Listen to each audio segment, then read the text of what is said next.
सौरभ, जो उत्तराखंड के एक छोटे से गांव में रहता है, रात के करीब 11 बजे अपने दोस्त रमेश के घर से लौट रहा था। सुनसान रास्ते पर उसकी बाइक का इंजन अचानक बंद हो गया और उसने एक अजीब साया देखा जो उसकी तरफ बढ़ रहा था। उसकी धड़कनें तेज हो गईं और एक भयानक महिला की हंसी ने उसके मन में डर भर दिया। उस रात का अनुभव सौरभ की जिंदगी को हमेशा के लिए बदल गया और आज भी वह उस रहस्य को सुलझाने की कोशिश कर रहा है। तो दोस्तों, कहानी शुरू करने से पहले मुझे आपसे एक छोटी सी रिक्वेस्ट है कि अगर आप लोग मेरे चैनल पर नए हैं तो मेरे चैनल को सब्सक्राइब करें और मेरी वीडियो को लाइक करें। तो चलिए दोस्तों, बिना समय बर्बाद किए कहानी शुरू करते हैं। मेरा नाम सौरभ है। मैं उत्तराखंड के एक छोटे से गांव कलाप में रहता हूं। ये कहानी उस रात की है जब मैंने अपने जीवन का सबसे खौफनाक अनुभव किया। मैं एक मोटर बाइक सवार हूं और अक्सर देर रात तक सवारी करता हूं। उस दिन मैं अपने दोस्त रमेश के घर से लौट रहा था। रात के करीब 11 बज चुके थे और सर्दी इतनी तेज थी कि मेरी सांसें धुएं की तरह दिखाई दे रही थी। रास्ता पूरी तरह सुनसान था। सिर्फ मेरी बाइक की हेडलाइट और इंजन की आवाज उस घने जंगल में गूंज रही थी। चारों तरफ अंधेरा ऐसा था कि हाथ को हाथ नहीं सूझ रहा था। सड़क के दोनों ओर ऊंचे ऊंचे देवदार के पेड़ थे जो हवा के साथ धीरे धीरे हिल रहे थे। मैंने अपनी स्पीड थोड़ी बढ़ा दी क्योंकि मुझे जल्दी घर पहुंचना था। तभी अचानक मेरी बाइक का इंजन झटके देने लगा। मैंने सोचा कि शायद पेट्रोल खत्म हो गया है, लेकिन टैंक तो आधा भरा हुआ था। मैं बाइक रोककर साइड में खड़ा हुआ और इंजन चेक करने लगा। तभी मेरी नजर सड़क के किनारे पड़ी। वहां किसी का हल्का सा साया दिखाई दिया। पहले मैंने सोचा कि शायद कोई पेड़ का तना होगा, लेकिन जैसे ही मैंने ध्यान से देखा, वो साया धीरे धीरे मेरी तरफ बढ़ने लगा। उस वक्त मेरी धड़कन इतनी तेज हो गई थी कि मुझे अपनी सांसें सुनाई देने लगी। वो साया किसी आदमी का लग रहा था, लेकिन उसकी चाल बेहद अजीब थी। मैंने जल्दी से बाइक स्टार्ट करने की कोशिश की, लेकिन इंजन ने कोई प्रतिक्रिया नहीं दी। मैं पसीने से लथपथ हो गया। हालांकि सर्दी में पसीना आना असामान्य था। जैसे ही वो साया और करीब आया, मुझे महसूस हुआ कि वहां कोई और भी था। इससे पहले कि मैं कुछ समझ पाता, एक आवाज मेरे कानों में गूंजी। वह एक औरत की हंसी थी जो इतनी भयानक थी कि मेरी रीढ़ की हड्डी तक ठंड पड़ गई। मैंने चारों ओर देखा, लेकिन वहां कोई दिखाई नहीं दिया। हंसी के साथ साथ मुझे किसी के पैरों की आवाज भी सुनाई दी, जैसे कोई सूखी पत्तियों पर चल रहा हो। इससे आगे की बात मैं याद नहीं करना चाहता। जो कुछ उस रात हुआ, उसने मेरी जिंदगी हमेशा के लिए बदल दी। मेरे साथ क्या हुआ, क्यों हुआ और वो साया कौन था, ये सवाल आज भी मेरे दिमाग में गूंजते हैं। मैंने चारों ओर देखा, पर वहां सिर्फ अंधेरा और पेड़ों की हल्की सरसराहट थी। मेरा दिमाग तेजी से काम कर रहा था और दिल इतनी तेज धड़क रहा था कि मुझे लग रहा था अभी बाहर आ जाएगा। मैंने बाइक को फिर से स्टार्ट करने की कोशिश की, लेकिन इंजन की तरफ से कोई भी आवाज नहीं आई। सौरभ, रुको! अचानक मेरे कानों में एक आवाज गूंजी। यह आवाज इतनी परिचित थी कि मैंने झट से पीछे मुड़कर देखा। वहां कोई नहीं था, लेकिन वो आवाज वो बिल्कुल मेरे बचपन के दोस्त विनीत की लग रही थी। विनीत, जो 5 साल पहले इसी इलाके में एक हादसे में मारा गया था। मेरे हाथ पैर ठंडे पड़ गए। मैंने अपनी जेब से फोन निकालने की कोशिश की, लेकिन मेरी उंगलियां कांप रही थीं।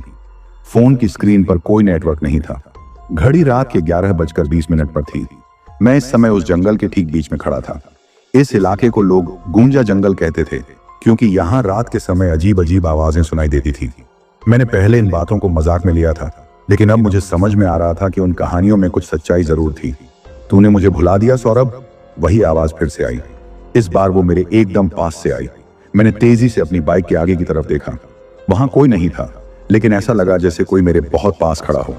मेरी सांसें थम गईं। ठंडी हवा मेरे चेहरे को चीरते हुए गुजर रही थी। उस रात मैंने विनीत को आखिरी बार याद किया।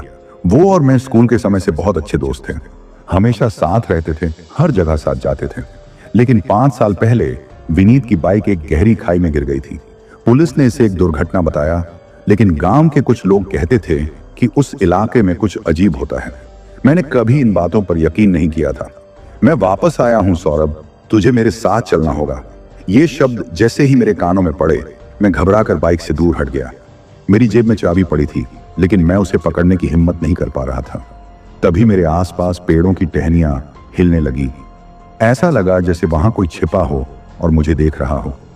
मैंने सड़क के किनारे एक नजर डाली। दूर से एक हल्की सी रोशनी आती दिखी। वो शायद कोई और बाइक सवार था। मैंने पूरी ताकत जुटाई और उनकी तरफ दौड़ने की कोशिश की, लेकिन ऐसा महसूस हुआ जैसे मेरे पैरों में किसी ने जंजीरें बांध दी हों। मैं एक कदम आगे बढ़ाता और 2 कदम पीछे खींचा जाता। तभी पीछे से किसी ने मेरे कंधे पर हाथ रखा। वो स्पर्श ठंडा था, इतना ठंडा कि मेरी हड्डियों तक सिहरन दौड़ गई। मैंने डर के मारे पीछे मुड़कर देखा। पीछे कोई नहीं था, लेकिन उसी वक्त मुझे महसूस हुआ कि कोई मेरी सांसों के बहुत करीब है। मैं वहीं सड़क पर गिर पड़ा और अंधेरा छा गया। आगे क्या हुआ मुझे कुछ याद नहीं, लेकिन अगली सुबह जब मैं जागा तो मेरी बाइक सड़क के किनारे खड़ी थी।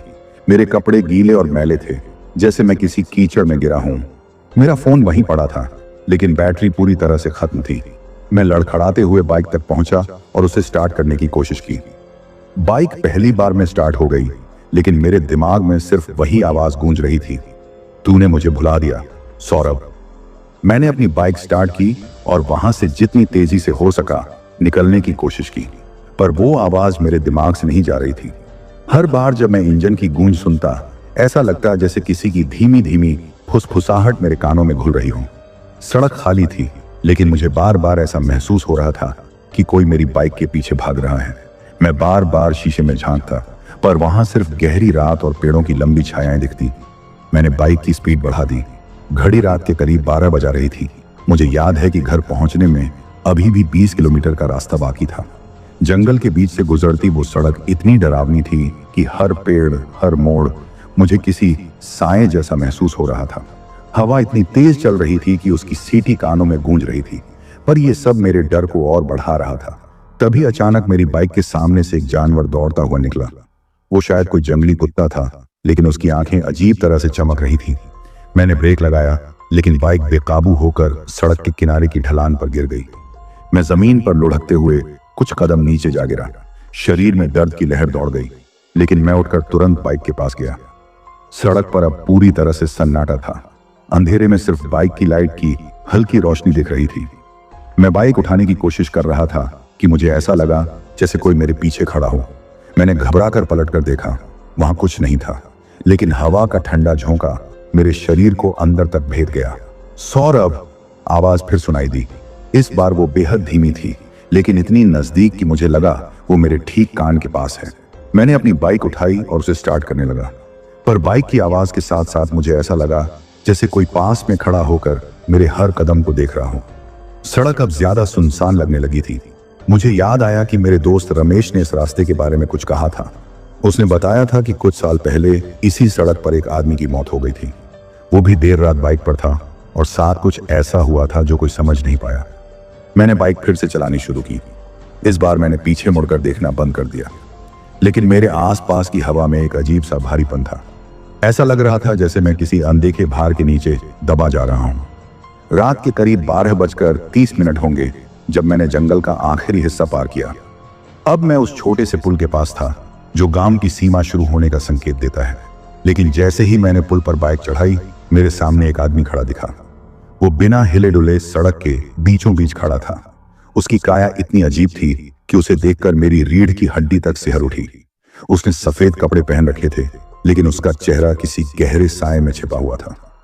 मैंने रुकने की कोशिश की, लेकिन ब्रेक लगाते ही बाइक खुद ब खुद बंद हो गई।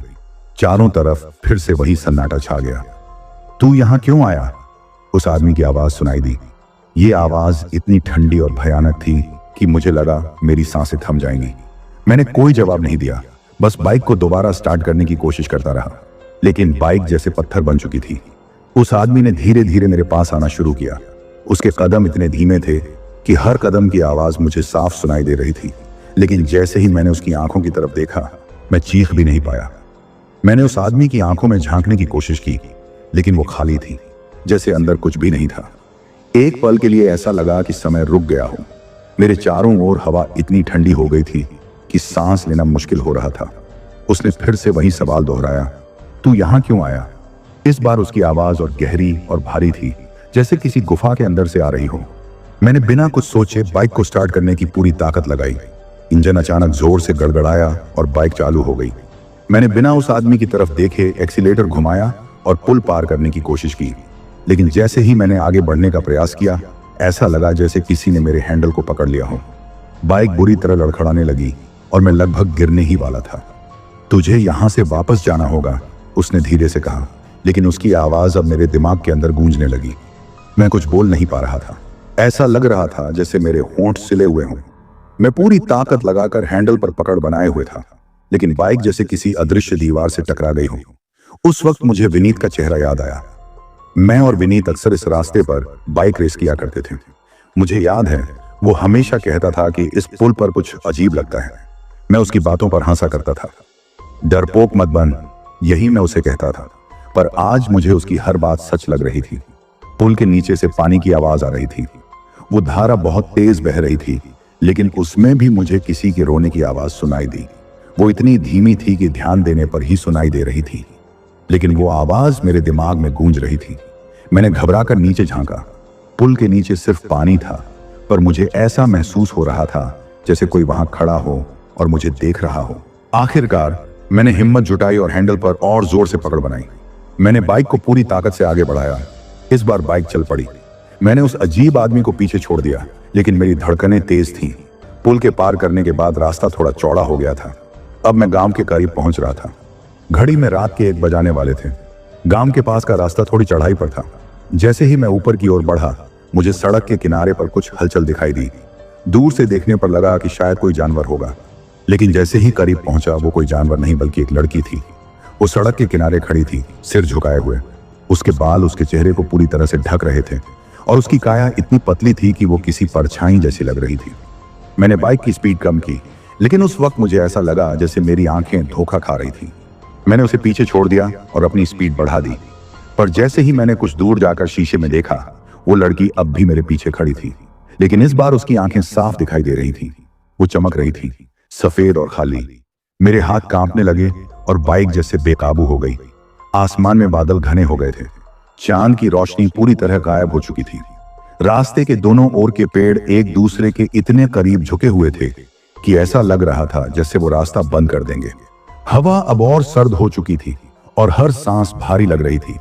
मैंने अपनी बाइक को कसकर पकड़ा और जितना तेज हो सकता था उतना तेज चलाने की कोशिश की, मगर रास्ता अब और डरावना लगने लगा था। हर मोड़ पर अजीब सी सरसराहट और किसी के धीमे कदमों की आवाज मेरे कानों में गूंज रही थी। घड़ी ने अब 1:15 बजा दिए थे। मेरे चारों ओर सिर्फ अंधेरा और डर का एहसास था। मैंने तय कर लिया था कि इस रात को किसी तरह काट लूंगा, बस घर पहुंचने तक हिम्मत बनाए रखनी होगी।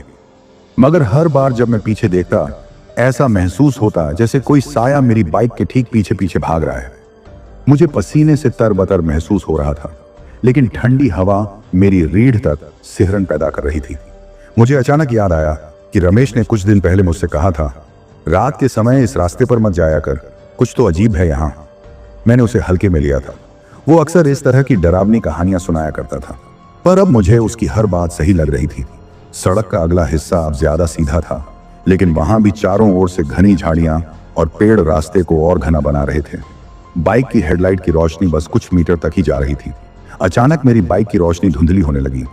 इससे पहले कि मैं कुछ समझ पाता, लाइट पूरी तरह से बंद हो गई। मैंने बाइक रोक दी और अंधेरे में खड़ा हो गया। चारों तरफ इतनी गहरी खामोशी थी कि मुझे अपने दिल की धड़कन साफ सुनाई दे रही थी। तभी सड़क के किनारे से किसी ने मेरा नाम पुकारा। आवाज इतनी धीमी थी कि मैं उसे ठीक से सुन भी नहीं पाया।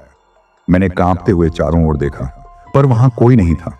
मुझे समझ नहीं आ रहा था कि ये सब क्या हो रहा है। मैंने बाइक को फिर से स्टार्ट करने की कोशिश की। इंजन ने 2-3 बार झटके दिए, लेकिन चालू नहीं हुआ। तभी मेरे पीछे किसी के कदमों की आहट हुई।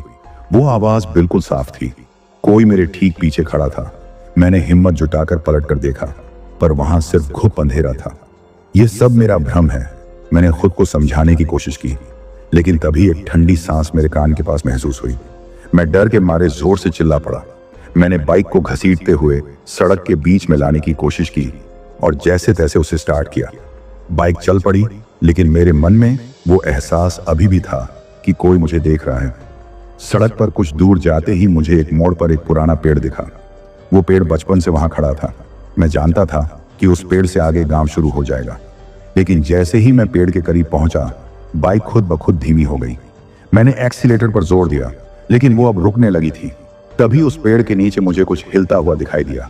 वो किसी इंसान की परछाई थी, पर उसकी आकृति इतनी अजीब थी कि मैं उसे ठीक से समझ नहीं पाया। सौरभ, उस आवाज ने मुझे झकझोर दिया। वो वही आवाज थी जो पुल के पास मैंने सुनी थी। पर इस बार वो ज्यादा स्पष्ट और गहरी थी। मैंने बाइक की ओर झुककर स्पीड बढ़ाने की कोशिश की, मगर ऐसा लगा जैसे कोई अदृश्य हाथ मेरी बाइक को रोक रहा हो। अब मेरी आंखों के सामने अजीब अजीब चेहरे उभरने लगे। वो चेहरे पूरी तरह से अनजाने थे, लेकिन उनकी घूरती आंखें मेरे दिमाग में जलती हुई महसूस हो रही थी। मैं अपने होश खोता जा रहा था। चारों तरफ अंधेरे ने मुझे घेर लिया था। मुझे महसूस हुआ कि मैं अब इस रास्ते से कभी बाहर नहीं निकल पाऊंगा। मैंने पूरी ताकत लगाकर बाइक को आगे बढ़ाने की कोशिश की, लेकिन ऐसा लग रहा था जैसे किसी अदृश्य ताकत ने उसे जकड़ लिया हो। मेरी सांसें भारी हो चुकी थी। घड़ी अब 1:30 का समय दिखा रही थी, लेकिन वो एक एक पल मुझे घंटों जैसा महसूस हो रहा था। ठंडी हवा में एक अजीब सी गंध घुली हुई थी, जैसे किसी जले हुए पत्तों की या फिर कुछ और, जो मुझे समझ नहीं आ रहा था। उस पेड़ के नीचे खड़ी परछाई अब और स्पष्ट दिखने लगी थी। मेरी हेडलाइट की कमजोर रोशनी में मैंने देखा कि वो एक महिला थी। उसने लंबा सफेद कपड़ा पहन रखा था, लेकिन उसकी चाल और शरीर के हिलने का तरीका सामान्य नहीं था। ऐसा लग रहा था जैसे हवा उसे अपनी मर्जी से इधर उधर घुमा रही हो। सौरभ, क्या तूने सोचा कि तुझे ये रास्ता माफ कर देगा? उसकी आवाज इतनी धीमी थी कि एक पल को मुझे लगा कि ये मेरे दिमाग का भ्रम है। मैंने अपने सिर को झटका और फिर से बाइक की स्पीड बढ़ाने की कोशिश की। बाइक थोड़ा हिली, लेकिन फिर रुक गई। तभी मेरी नजर उसके चेहरे पर गई। उसकी आंखें नहीं, वहां आंखें नहीं थी, खाली गड्ढे थे जिनमें से काले धुएं जैसा कुछ निकल रहा था। मेरा शरीर जैसे जड़ हो गया। मैं हिल भी नहीं पा रहा था। उस महिला ने अपना सिर हल्का सा झुकाकर मेरी ओर देखा। उसकी गति इतनी धीमी थी जैसे किसी ने उसे सर्द हवा में बांध दिया हो। तू मुझे याद करता है सौरभ? ये आवाज इतनी अजीब थी जैसे कई अलग अलग आवाजें एक साथ बोल रही हूं। मैंने कांपते हुए चारों ओर देखा, लेकिन इस सुनसान सड़क पर मैं अकेला था। मुझे रमेश की बातें फिर याद आईं। उसने कहा था कि इस इलाके में किसी औरत की आत्मा भटकती है। वो औरत जो सालों पहले किसी गाड़ी के नीचे कुचल गई थी। पर यह कोई आत्मा नहीं थी, ये कुछ और था, कुछ इतना भयानक कि मेरे शब्द भी उसका वर्णन नहीं कर सकते। मैंने फिर से बाइक को स्टार्ट करने की कोशिश की। इस बार बाइक ने हल्का झटका दिया और चालू हो गई। मैंने जोर से एक्सीलेटर घुमाया और उस महिला के करीब से गुजरा। जैसे ही मैं उसके पास से गुजरा, मुझे लगा कि किसी ने मेरी पीठ पर हाथ रखा हो। वो स्पर्श इतना ठंडा था कि मेरी रीढ़ तक सिहरन दौड़ गई। रास्ता अब नीचे की ओर ढलान में जा रहा था। मैं जितनी तेजी से बाइक चला सकता था चला रहा था। सड़क के किनारे खड़े पेड़ ऐसे लग रहे थे जैसे वो मुझे रोकने की कोशिश कर रहे हों। हवा में एक अजीब सा शोर था, जैसे सैकड़ों लोग एक साथ चीख रहे हों। घड़ी में अब रात के 1:45 हो चुके थे। मुझे गांव के करीब पहुंचने का एहसास होने लगा था, क्योंकि दूर से हल्की रोशनी दिखाई दी। ये रोशनी किसी बिजली के खंभे की थी जो गांव की सीमा पर लगा हुआ था। मैंने राहत की सांस लेने की कोशिश की, लेकिन तभी मुझे महसूस हुआ कि मेरी बाइक का वजन बढ़ता जा रहा है। ऐसा लग रहा था जैसे कोई मेरे पीछे बैठा हो। मैंने डरते हुए पीछे मुड़कर देखा। वहां कुछ भी नहीं था, लेकिन मुझे अब साफ महसूस हो रहा था कि कोई मेरे पीछे है। मेरी पीठ पर वो ठंडा एहसास अब और भी तीव्र हो गया था। जैसे ही मैं गांव की सीमा पर पहुंचा, मेरी बाइक ने जोर से झटका दिया और रुक गई। मैंने तुरंत उसे साइड में लगाया और नीचे उतर गया। मेरा शरीर कांप रहा था। सड़क अब भी सुनसान थी, लेकिन ऐसा लग रहा था जैसे वो सन्नाटा कुछ कह रहा हो। यह सब मेरे दिमाग का खेल है, मैंने खुद से कहा। लेकिन जैसे ही मैंने गांव की ओर बढ़ने की कोशिश की, मेरे पीछे से वही आवाज आई, तू यहां से भाग नहीं सकता सौरभ। मैंने पलट कर देखा। इस बार सड़क खाली थी, लेकिन उस ठंडी हवा में किसी के होने का एहसास अब भी था। मैंने गांव की रोशनी की ओर कदम बढ़ाए, लेकिन मेरे शरीर में एक अजीब सा वजन महसूस हो रहा था। ऐसा लग रहा था जैसे हर कदम के साथ मेरे पैरों में कुछ खींच रहा हो। चारों तरफ सन्नाटा था, बस झाड़ियों से हवा के चलने की आवाज आ रही थी। मेरी सांसें तेज हो गई थी और दिल ऐसा धड़क रहा था जैसे किसी पल फट जाएगा। जैसे ही मैं थोड़ा आगे बढ़ा, मैंने महसूस किया कि सड़क अब और भी संकरी हो गई है। गांव के पास होते हुए भी वहां कोई दिख नहीं रहा था। दूर एक कुत्ता सड़क किनारे बैठा हुआ दिखा, पर वो भी किसी चीज को घूर रहा था। उसकी आंखें चमक रही थी और उसकी पूंछ स्थिर थी। मुझे रमेश की याद आई। रमेश, जो बचपन से मेरा सबसे अच्छा दोस्त था, वो हमेशा कहता था कि इस गांव के रास्ते से रात में अकेले मत गुजरना, कुछ अजीब चीजें होती हैं यहाँ, वो कहता था। लेकिन मैंने कभी उसकी बातों को गंभीरता से नहीं लिया। आज वो सारी बातें मेरे सामने किसी पहेली की तरह खड़ी थी। रमेश, तू कहाँ है जब मुझे तेरी सबसे ज्यादा जरूरत है? मैंने मन ही मन सोचा, लेकिन मुझे पता था कि रमेश इस वक्त अपने घर में सो रहा होगा। मैंने फोन निकालने की कोशिश की, लेकिन मेरी जेब खाली थी। फोन शायद बाइक के पास गिर गया था या फिर उस घबराहट में कहीं खो गया। रास्ता अब और भी अजीब लगने लगा था। हर मोड़ पर ऐसा महसूस होता जैसे कोई छिपा हुआ मुझे देख रहा हो। पत्तियों के सरकने की आवाजें और गहरे अंधेरे से झांकती परछाइयां मेरे डर को और बढ़ा रही थी। मैंने तय किया कि अब रुकने का सवाल ही नहीं उठता। जैसे ही मैंने गांव के पहले मकान की छत देखी, मुझे थोड़ी राहत मिली। लेकिन तभी मेरे पीछे एक जोरदार आवाज हुई। वो आवाज ऐसी थी जैसे किसी ने भारी पत्थर को जमीन पर जोर से पटका हो। मैं रुक गया। मैंने खुद को समझाने की कोशिश की कि यह सब हवा या मेरी घबराहट का असर है। सौरभ। इस बार आवाज साफ और गहरी थी। मेरी रीढ़ में झुरझुरी दौड़ गई। वो आवाज कहीं आसपास से आई थी, लेकिन मैंने पीछे मुड़कर देखने की हिम्मत नहीं की। मैं दौड़ने लगा। हर कदम के साथ ऐसा लग रहा था जैसे कोई मेरे पीछे तेजी से बढ़ रहा हो। गांव अब करीब था। मैंने देखा कि एक घर के बाहर हल्की रोशनी थी। वो शायद किसी लालटेन की रोशनी थी। मैंने उसी घर की ओर दौड़ने का फैसला किया, लेकिन जैसे ही मैं उस रोशनी के करीब पहुंचा, वो गायब हो गई। अब वहां सिर्फ अंधेरा था। कौन है यहां? मैंने कांपती आवाज में पूछा, पर कोई जवाब नहीं आया। मुझे अपने कानों के पास किसी की सांसों का एहसास हुआ।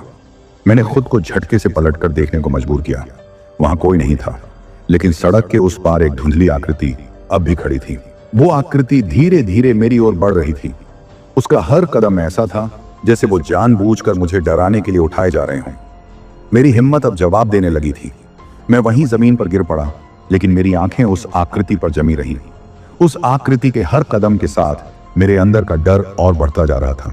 मैं जमीन पर पड़ा हुआ था और ऐसा लग रहा था जैसे मेरे पैर किसी ने जकड़ लिए हों। मेरी सांसें तेज हो रही थी, लेकिन आवाज मेरे गले में अटक गई थी। घड़ी शायद 2 बजा रही थी। हवा अब तेज और सर्द हो चुकी थी और उसके साथ एक अजीब सी गंध आ रही थी। मैंने खुद को खड़ा करने की कोशिश की। मेरी नजरें उस आकृति से हट नहीं रही थीं। वो अब मेरे और करीब आ चुकी थी। उसकी ऊंचाई सामान्य इंसान से कहीं ज्यादा थी और उसकी चाल इतनी धीमी थी कि हर कदम की गूंज मेरे कानों में बस रही थी। तू बचकर कहां जाएगा सौरभ? ये वही आवाज थी जो मैंने पहले भी सुनी थी। इस बार वो और गहरी और भयावह लग रही थी। मैं कांपते हुए चारों ओर देखने लगा, लेकिन उस सुनसान रास्ते पर कोई और नहीं था। मुझे रमेश की याद फिर से आई। रमेश हमेशा कहता था कि अगर कभी डर लगे तो कुछ ना कुछ बोलते रहो। उसने कहा था कि सन्नाटा डर को और बढ़ा देता है। मैंने कांपती हुई आवाज में अपने आप से बात करनी शुरू की। यह सब मेरा वहम है, कुछ नहीं होगा, मुझे बस आगे बढ़ना है। लेकिन मेरी आवाज किसी के ठहाके में डूब गई। वो हंसी इतनी अजीब थी कि मेरे कान बजने लगे। वो आकृति अब कुछ कदम की दूरी पर थी। उसकी आंखें अब साफ दिख रही थी। वो सिर्फ 2 खाली गड्ढे थीं, जिनसे गाढ़ा काला धुआं निकल रहा था। मेरे हाथ पैर सुन्न हो चुके थे। मैंने पूरी ताकत लगाकर अपने पैरों को चलाया और दौड़ने की कोशिश की, पर मेरे कदम भारी हो चुके थे। ऐसा लग रहा था जैसे कोई मेरे पीछे पीछे दौड़ रहा हो। मैंने दौड़ते हुए एक घर की ओर देखा जो गांव के किनारे पर था। वो घर अब भी बंद था, लेकिन खिड़की से हल्की रोशनी झांक रही थी। मैं उस घर की तरफ भागा और दरवाजा जोर जोर से खटखटाने लगा। कृपया दरवाजा खोलो, कोई तो मेरी मदद करो। लेकिन कोई जवाब नहीं आया। अंदर से रोशनी धीरे धीरे कम हो रही थी और मुझे लगा जैसे वो घर भी अब खाली हो चुका है। मेरे कानों में फिर से वही हंसी गूंजने लगी। मैं पलटा। वो आकृति अब मेरे ठीक सामने थी। उसकी ऊंचाई इतनी ज्यादा थी कि वो मुझे पूरी तरह ढक चुकी थी। उसकी परछाई ने मेरी आखिरी हिम्मत भी खत्म कर दी। तू मुझसे बच नहीं सकता, उसकी आवाज मेरे दिमाग में गूंजने लगी। मैंने जमीन से एक पत्थर उठाने की कोशिश की, लेकिन मेरी उंगलियां इतनी ठंडी हो चुकी थीं कि कुछ पकड़ ही नहीं पाई। तभी मुझे किसी ने पीछे से जोर से खींचा। मैंने घबरा कर देखा। वहां कोई और था। उसकी शक्ल रमेश जैसी लग रही थी। सौरभ, भाग यहां से, उसने चिल्लाकर कहा। मुझे नहीं पता वो रमेश था या कोई और, लेकिन मैंने उसकी बात मानते हुए दौड़ना शुरू कर दिया। मेरी सांसें भारी थी, लेकिन मैंने रुकने का नाम नहीं लिया। रास्ता अब धुंधला हो चुका था। हर कदम के साथ ऐसा लग रहा था जैसे कोई अदृश्य ताकत मुझे पीछे खींचने की कोशिश कर रही हो। गांव की सड़क अब पास थी। मुझे लगा कि अगर मैं वहां तक पहुंच गया तो शायद बच जाऊंगा, लेकिन जैसे ही मैंने आखिरी कदम रखा, मेरे कानों में एक जोरदार चीख गूंजी। मैंने पलटकर देखा और जो देखा वो मेरी जिंदगी का सबसे बड़ा डर बन गया। जैसे ही मैंने पलटकर देखा, वो आकृति अब और ज्यादा स्पष्ट थी। उसकी काया इंसानी होने के बावजूद असामान्य थी। उसकी लंबी बाहें, टेढ़े मेढ़े हाथ और वह न दिखने वाला चेहरा, सब कुछ ऐसा था जिसे देखकर कोई भी चीख उठे। उसकी ओर से एक अजीब सा घुटा हुआ शोर आ रहा था, जैसे कोई रोते हुए गुस्से में सांस ले रहा हो। मैं अब पूरी ताकत से दौड़ रहा था। मेरे दिमाग में रमेश की तस्वीर बार बार उभर रही थी। क्या उसने सचमुच मेरी मदद की थी? अगर वो रमेश था तो वो यहां कैसे पहुंचा? 5 साल पहले तो वो... मैंने खुद को उन सवालों से बाहर निकालने की कोशिश की और आगे की ओर देखा। गांव अब बस कुछ ही कदम दूर था, लेकिन हर कदम पर मुझे ऐसा महसूस हो रहा था कि वो परछाई मेरे और करीब आ रही है। मेरी पीठ पर अब तक वही ठंडक महसूस हो रही थी। मेरे हाथ कांप रहे थे और हर सांस जैसे भारी लग रही थी। अचानक मेरी नजर गांव के एक घर पर पड़ी। वहां से एक आदमी बाहर निकलकर मुझे देखने लगा। वो बूढ़ा व्यक्ति शायद गांव का चौकीदार था। क्या हुआ बेटा? उसने जोर से पूछा। उसकी आवाज सुनकर मेरे अंदर थोड़ी हिम्मत आई। मुझे बचा लो, पीछे कोई है। मैं चिल्लाते हुए उसकी ओर भागा, लेकिन जब मैंने पलट कर देखा वहां कोई नहीं था। वो साया जो अब तक मेरे ठीक पीछे था गायब हो चुका था। मुझे समझ नहीं आ रहा था कि ये सब मेरी कल्पना थी या फिर सच। बूढ़ा आदमी पास आकर मुझे सहारा देने लगा। क्या हुआ? तू इतना डरा हुआ क्यों है? उसने मुझसे पूछा। मैंने उसे सब कुछ बताने की कोशिश की, लेकिन मेरे शब्द उलझ रहे थे। वो औरत, वो आवाज, कोई था मेरे पीछे। मैं बेतरतीब बोल रहा था। बूढ़ा आदमी मुझे लेकर गांव के अंदर चला गया। गांव के लोगों ने मुझे चारों ओर घेर लिया। उनकी नजरों में चिंता थी। किसी ने पानी का गिलास दिया तो किसी ने मुझे बैठने को कहा। मैंने हाँफते हुए सब कुछ बताने की कोशिश की। तभी गांव के मुखिया ने कहा, बेटा, इस रास्ते पर कुछ तो है। हमने भी सुना है कि लोग यहाँ अजीब चीजें महसूस करते हैं, लेकिन ऐसा पहले कभी किसी के साथ नहीं हुआ। क्या ये सब सच है या फिर मेरा वहम था? मैंने खुद से पूछा। बूढ़ा चौकीदार मेरे पास आया और बोला, बेटा, तुझे कुछ समय आराम करना चाहिए। तू डरा हुआ है, लेकिन याद रखना, ऐसे रास्तों पर कुछ पुरानी बातें और घटनाएं हमेशा साथ चलती हैं। उस रात मैं गांव के लोगों के साथ रुका। वो अजनबी होने के बावजूद मेरा ख्याल रख रहे थे, लेकिन मेरे मन में अब भी वो सवाल घूम रहे थे। रमेश का वो साया, वो औरत, वो डरावनी आवाज, क्या ये सब सिर्फ मेरे दिमाग का खेल था? सुबह जब सूरज निकला तो मैं अपनी बाइक के पास वापस गया। वो वहीं खड़ी थी, बिल्कुल वैसी जैसी मैंने छोड़ी थी। मैंने बाइक स्टार्ट की और गांव वालों से विदा लिया। रास्ते में मैं हर मोड़ पर उस रात की घटना के बारे में सोचता रहा। हवा अब भी ठंडी थी, लेकिन उसमें वो डरावनी गंध नहीं थी। सूरज की रोशनी पेड़ों पर चमक रही थी और वो रास्ता अब बिल्कुल सामान्य लग रहा था। जब मैं घर पहुंचा तो माँ ने दरवाजा खोला। कहाँ था तू इतनी देर तक? मैंने पूरी रात तेरा इंतजार किया, उसने चिंता से पूछा। मैंने झूठ बोल दिया, बस रास्ता थोड़ा लंबा लग गया। पर मेरे मन में अब भी वो सवाल थे जिनके जवाब मैं कभी नहीं जान पाया। क्या रमेश सचमुच वहां था? क्या वो औरत और वो आवाज वाकई असली थी? शायद कुछ सवालों का जवाब हमें कभी नहीं मिलता, लेकिन उस रात ने मुझे बदल दिया। मैं अब भी बाइक चलाता हूं, लेकिन उस रास्ते से कभी नहीं गुजरता। शायद कुछ रास्ते सिर्फ कहानियों के लिए होते हैं और उन कहानियों का सच हम कभी नहीं जान पाते। तो दोस्तों, यह थी आज की कहानी। अगर आपको यह कहानी पसंद आई और आप भी ऐसी ही डरावनी और रोमांचक कहानियां सुनना चाहते हैं तो हमारे चैनल को सब्सक्राइब करना ना भूलें। अगली कहानी और भी ज्यादा खौफनाक और रहस्यमयी होने वाली है, तो जुड़े रहिए और अगले वीडियो का इंतजार कीजिए। तब तक के लिए अपना ध्यान रखें और सोच समझकर रास्ता चुनें, क्योंकि हर रास्ता सुरक्षित नहीं होता। धन्यवाद। विक्रम, एक साधारण 20 साल का टैक्सी ड्राइवर, रात के समय एक अधेड़ उम्र के आदमी को चर्च गेट ले जा रहा था। बारिश में सड़क सुनसान थी, लेकिन उस आदमी की आंखों में छिपा तनाव विक्रम को बेचैन कर रहा था। जैसे ही उन्होंने तेजी से गाड़ी चलाई, पीछे एक काली परछाई ने उनका पीछा करना शुरू कर दिया। आदमी की घबराहट बढ़ती गई और अचानक टैक्सी का इंजन बंद हो गया। क्या यह सिर्फ एक संयोग था या कुछ और? कहानी यहीं से शुरू होती है। तो दोस्तों, कहानी शुरू करने से पहले मुझे आपसे एक छोटी सी रिक्वेस्ट है कि अगर आप लोग मेरे चैनल पर नए हैं तो मेरे चैनल को सब्सक्राइब करें और मेरी वीडियो को लाइक करें। तो चलिए दोस्तों, बिना समय बर्बाद किए कहानी शुरू करते हैं। मुंबई की सड़कों पर टैक्सी चलाते हुए मेरा दिन अक्सर थकान और चिल्लपों में ही बीतता था। मैं विक्रम 20 साल का एक साधारण टैक्सी ड्राइवर हूं। हर दिन अलग अलग तरह के लोग मेरी टैक्सी में बैठते हैं। कुछ बातूनी होते हैं तो कुछ खामोश, लेकिन उस रात की बात आज भी मेरे जहन में ताजा है। रात के करीब 11 बज रहे थे। बारिश हल्की हल्की हो रही थी और सड़क पर गाड़ियां कम हो चुकी थी। मैं बांद्रा स्टेशन की तरफ से खाली लौट रहा था। तभी हाथ हिलाते हुए एक अधेड़ उम्र का आदमी दिखाई दिया। उसने सफेद शर्ट और काले पैंट पहने हुए थे, लेकिन उसकी आंखों में अजीब सा तनाव दिख रहा था। मैंने टैक्सी रोकी। चर्च गेट चलोगे? उसने बड़ी ही धीमी आवाज में पूछा। हाँ, बैठ जाइए, मैंने कहा और टैक्सी आगे बढ़ा दी। रास्ता सुनसान था, बस बारिश की आवाज और टैक्सी के इंजन की गूंज सुनाई दे रही थी।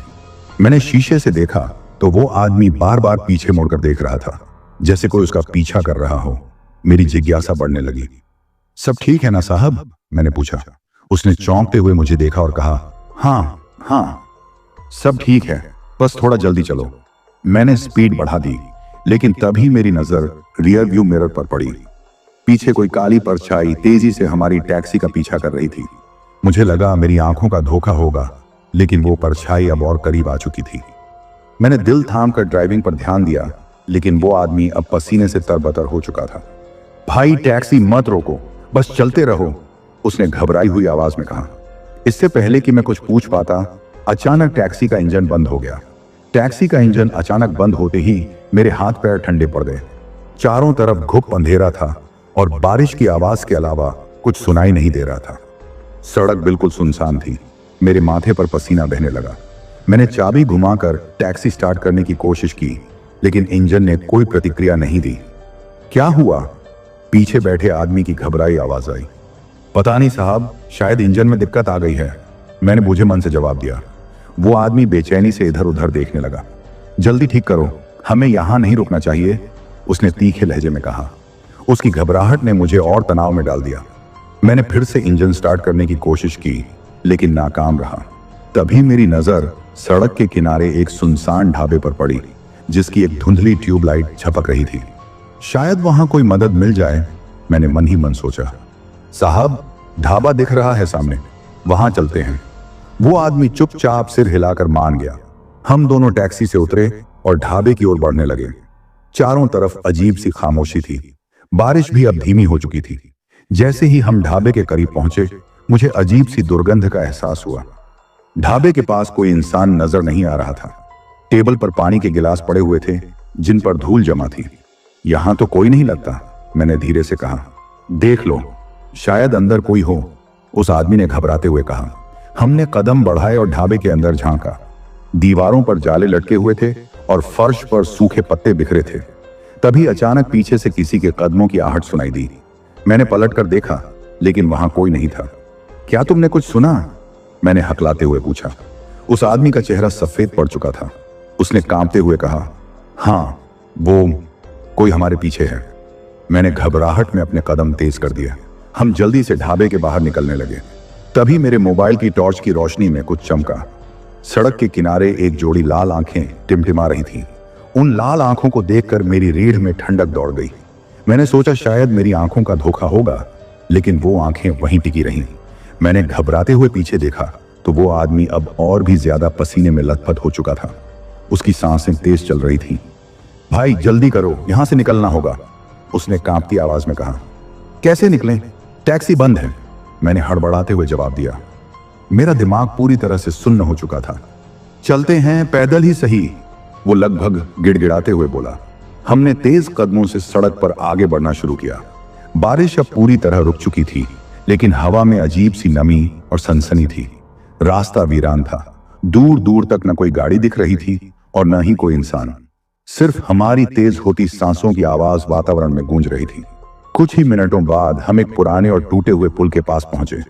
उसके किनारे पर एक झाड़ियों का झुंड था। मैंने रुककर सड़क के दोनों तरफ देखा कि कहीं कोई मदद मिल सके। तभी उन झाड़ियों में कुछ हरकत हुई। मैंने डरते हुए वहां टॉर्च की रोशनी डाली। क्या है वहां? उस आदमी ने कांपते हुए पूछा। पता नहीं, मैंने धीरे से कहा। मेरी आवाज खुद मुझे कमजोर लग रही थी। टॉर्च की रोशनी में झाड़ियों के बीच एक सफेद कपड़ा लहराता हुआ दिखाई दिया। मैं कुछ बोलता उससे पहले ही झाड़ियों से एक बूढ़ी औरत बाहर निकली। उसके बाल बिखरे हुए थे और उसने एक पुरानी मैली साड़ी पहन रखी थी। उसकी आंखें तेज और अजीब थीं। बेटा, इतनी रात यहां क्यों घूम रहे हो? उसकी आवाज कर्कश थी। हम दोनों सन्न खड़े रह गए। उस आदमी ने धीरे से कहा, हमें चर्च गेट जाना था, लेकिन टैक्सी खराब हो गई। ये जगह सुरक्षित नहीं है, वो औरत बुदबुदाई। उसके शब्द मेरे कानों में गूंजने लगे।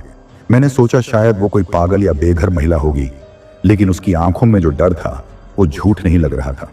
आपको कैसे पता? मैंने हिम्मत जुटाकर पूछा। वो औरत चुप हो गई, फिर धीमे कदमों से झाड़ियों की ओर लौटने लगी। उसके जाते ही आसपास की हवा और भी भारी लगने लगी। उस अजीब सी औरत के जाने के बाद मेरे दिमाग में तरह तरह के ख्याल आने लगे। सड़क वीरान थी, बारिश के बाद की मिट्टी की हल्की सी गंध हवा में फैली हुई थी। रात के करीब 12 बज चुके थे। मैंने घड़ी की तरफ देखा और फिर उस आदमी की ओर जो अब तक परेशान था। भाई, अब क्या करेंगे? मैंने उसकी ओर देखते हुए पूछा। बस चलो, यहां रुकना ठीक नहीं, उसने घबराई आवाज में कहा।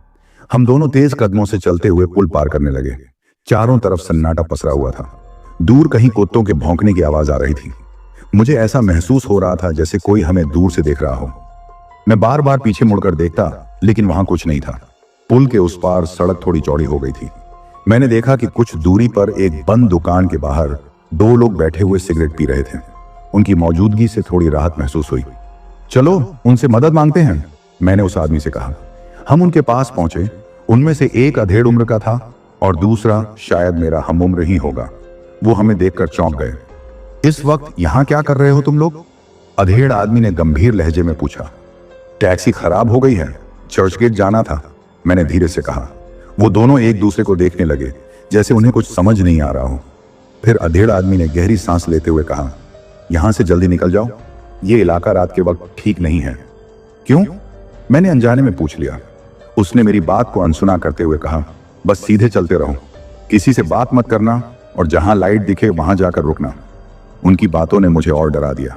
हम फिर से सड़क पर चलने लगे। आसमान अब पूरी तरह साफ हो चुका था, लेकिन मेरे भीतर का डर बढ़ता जा रहा था। चारों तरफ पेड़ झूम रहे थे और हवा की सरसराहट में भी अजीब सी आवाजें घुली हुई थी। तुम्हारा नाम क्या है? मैंने चलते चलते उस आदमी से पूछा। राहुल, उसने धीमी आवाज में कहा। राहुल भाई, आपको यहाँ का कुछ पता है? मैंने बात को आगे बढ़ाने की कोशिश की ताकि माहौल थोड़ा हल्का हो जाए। बस इतना पता है कि जो यहाँ रुकता है वो वापस नहीं लौटता, उसने थरथराते हुए कहा। राहुल के ये शब्द सुनकर मेरे पांव ठिठक गए। वापस नहीं लौटता, ये वाक्य मेरे कानों में गूंजने लगा। मैं सोचने लगा कि आखिर ये जगह इतनी खतरनाक क्यों है। हमारे चारों तरफ सिर्फ अंधेरा था। दूर कहीं एक स्ट्रीट लाइट की झपकती रोशनी हमारा एकमात्र सहारा थी। राहुल भाई, ऐसा क्यों कहते हो? मैंने चलते चलते हिम्मत जुटाकर पूछा। भाई, मैं कुछ नहीं कह सकता, बस इतना समझ लो कि यहाँ किसी ने कुछ ऐसा देखा है जिसे देखने के बाद वो सही नहीं रहा, उसने कांपती आवाज में कहा। उसकी बातों ने मुझे और बेचैन कर दिया। मैं सोचने लगा कि आखिर यहाँ ऐसा क्या हो सकता है। चारों ओर की खामोशी अब मेरे भीतर तक उतर रही थी। हम तेज कदमों से आगे बढ़ रहे थे। मेरी नजर बार बार पीछे जाती, लेकिन वहां कुछ नहीं था। कुछ दूरी पर एक टूटी हुई सड़क दिखाई दी। उसके किनारे पर एक पुरानी गाड़ी खड़ी थी जिसके पास कोई इंसान नजर नहीं आ रहा था। गाड़ी के शीशे धुंधले हो चुके थे और टायर की हालत खराब लग रही थी। यहाँ कोई गाड़ी क्यों छोड़ेगा? मैंने राहुल से पूछा। क्योंकि जिसने छोड़ी है वो वापस नहीं आया, उसने सीधी बात कह दी। मेरे दिल की धड़कन तेज हो गई। मैं सोच में पड़ गया कि ये सब क्या हो रहा है। तभी एक तेज हवा का झोंका आया और आसपास पेड़ों की शाखाएं हिलने लगी। राहुल ने मेरी बाजू पकड़कर कहा, भाई मत रुक, बस चलते रहो। हमने कदम तेज कर दिए। अब मेरे पैरों में हल्का दर्द भी महसूस होने लगा था, लेकिन रुकने की हिम्मत नहीं थी। तभी दूर से किसी ट्रक की हेडलाइट की रोशनी दिखाई दी। मुझे थोड़ी राहत मिली। वो देख, ट्रक, मैंने राहुल को इशारा किया। चलो जल्दी, उनसे लिफ्ट मांगते हैं, राहुल ने हड़बड़ाते हुए कहा। हम भागते हुए ट्रक के पास पहुंचे। ट्रक धीमी गति से सड़क पर आगे बढ़ रहा था। मैं हांफते हुए ट्रक ड्राइवर के पास पहुंचा और हाथ उठाकर रुकने का इशारा किया। ट्रक रुक गया। ड्राइवर ने खिड़की से झांकते हुए पूछा, कहां जाना है? चर्च गेट तक छोड़ सकते हो? मैंने उम्मीद से पूछा। उसने मेरी तरफ देखा, फिर राहुल की ओर। एक पल के लिए उसकी आंखों में अजीब सा शक दिखा। बैठ जाओ, लेकिन ज्यादा सवाल मत करना, उसने सख्त लहजे में कहा। हम दोनों बिना कुछ कहे ट्रक के कैबिन में चढ़ गए। ट्रक ने धीरे धीरे रफ्तार पकड़ ली। अंदर की हवा भारी और अजीब सी थी। ड्राइवर ने अपनी आंखें सड़क पर गड़ाए रखी थी। मैंने हिम्मत करके उससे बात करने की कोशिश की। भाई, इस इलाके के बारे में कुछ सुना है? मैंने धीरे से पूछा। ड्राइवर ने गहरी सांस ली और कहा, सुनना जरूरी नहीं है, बस देखना मत। उसकी बातों ने मेरी बेचैनी को और बढ़ा दिया। मैंने राहुल की तरफ देखा जो चुपचाप सीट पर सिर झुकाए बैठा था। ट्रक धीरे धीरे मुंबई की सुनसान सड़कों पर आगे बढ़ रहा था। बाहर का मौसम ठंडा हो चुका था, लेकिन ट्रक के अंदर एक घुटन सी महसूस हो रही थी।